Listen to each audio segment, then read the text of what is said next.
Hello hi hi friends. నేను మీ భూలక్ష్మి మీ ముందుకు ఎందుకు వచ్చాను అనుకుంటున్నారా?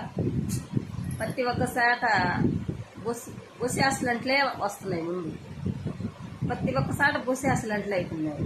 బస్సు ఎక్కాలంటే ముందు భయం వేస్తుంది అనమాట. పక్కన కూడా ఇంక బస్సు కూడా ఎక్కరు. అందుకు కాబట్టి నేను ఒకటే మిమ్మల్ని కోరుతున్నాను. హాయ్ ఫ్రెండ్స్, మిమ్మల్ని అందరిని ఒకటే కోరుతున్నాను. నేను ఫ్రీ బస్సు అనేది వద్దు, తీసేయాలి. ఫ్రీ బస్సు మటుకు వద్దు. ఎప్పటిలాగా టిక్కెట్ పెట్టుకునే అప్పుడు సమానంగా ఎక్కుతారు. బస్సు టిక్కెట్లు పెట్టుకుంటేనే బాగుంటుంది. ఎందుకంటారా? అప్పుడు సీట్లలోనే ఇంకా తక్కువ మందిని ఎక్కిస్తుంటారు. ఇప్పుడు ఏంది, బస్సుకు వచ్చేసి 100 మంది 150 మంది ఫ్రీ బస్సు నేర్పు చిన్నదానికి పెద్దదానికి మొత్తానికి ఎక్కుతున్నారనమాట. అక్కడ వచ్చిన సమస్య ముందు. అందుకు కాబట్టి ఫ్రెండ్స్, నేను ఒకటే కోరుతున్నాను, ఫ్రీ బస్ అనేది వద్దు ఫ్రెండ్స్. ఎప్పట్లాగానే మన మనీ పెట్టుకొని ఎక్కితేనే చాలా హ్యాపీగా పోతాం, మనము జర్నీ చేస్తాము.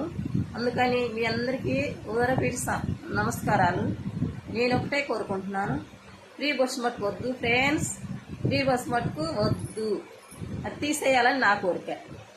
వద్దు ఫ్రెండ్స్. పక్కన ఎంతో కుటుంబాలు చాలా బాధపడుతున్నారు, చాలా నష్టం జరుగుతున్నాయి.